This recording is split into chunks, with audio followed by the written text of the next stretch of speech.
به من گفتند که کودکی شما نوشتن نمیتواند.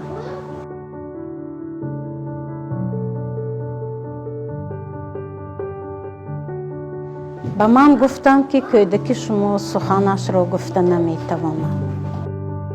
من وسیم جان، من 7 سال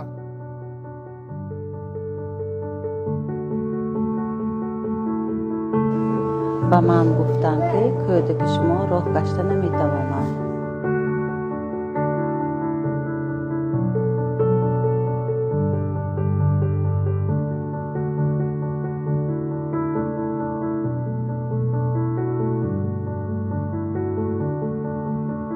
به من گفتند که کودک شما با تربیت جسمانی مشغول شده نمیتواند.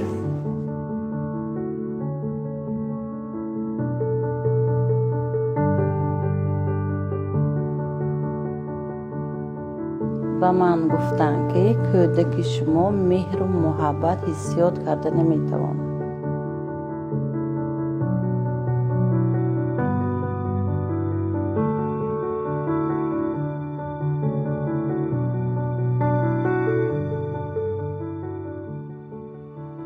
بیایید با هم نظر خود را دیگر کنیم.